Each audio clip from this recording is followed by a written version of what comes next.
Allison Hagendorf here at South by Southwest with the band Imagine Dragons. However, only 3/4 of the band are able to speak. This song is timeless. This song is an amazing song. Did you guys have any idea at the time? Sorry, I'm stopping at the puns. Did you guys have any idea when you first created this song that this song would have such an impact, that people would be so excited about it? The song actually started with Dan, the mute one. When Dan was able to speak. Yeah, he actually was sitting at his laptop, and that's where he makes most of his music.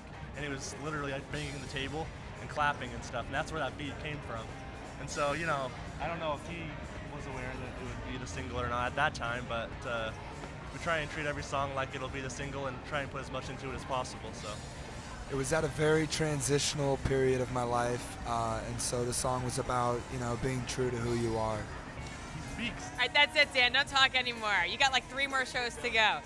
Now, this EP was produced by Alex the Kid, which I thought was a very interesting collaboration because he does mostly like R&B sort of stuff, rhythmic stuff. So how did that collaboration come about? Oh, it was a really pleasant surprise. You know, he ended up hearing some of our music. One of his assistants played it for us, and he reached out to us, and it was great. The best thing about working with him is that, you know, he liked what the band was. He wasn't trying to change us or anything. He just wanted to, you know, become a part of it, give us an opportunity to, you know, make our music with a few more resources and, you know, give us a little more time to do what we have been doing. Yeah, we're a very rhythmic-oriented band as it is, so it kind of lended itself to his production, so I think it worked out well.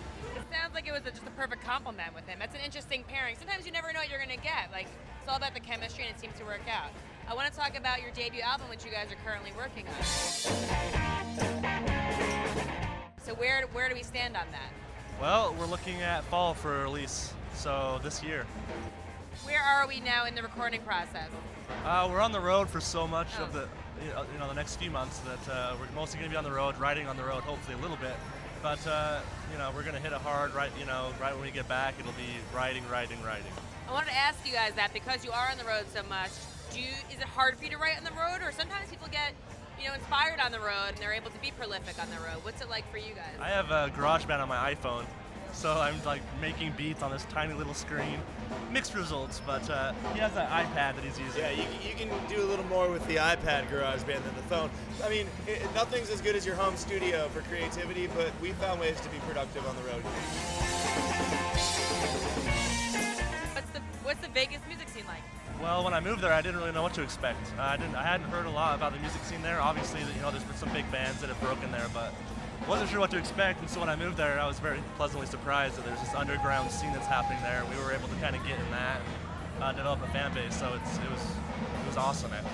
Well, you know, the Vegas scene, it's kind of unique because there are a lot of places where you can go and play music, but there's less bands. It's not like LA where everybody's fighting for the next gig or paying to play. So, you know, there is room for, you know, you can be friends with the bands that you're playing with. Interesting.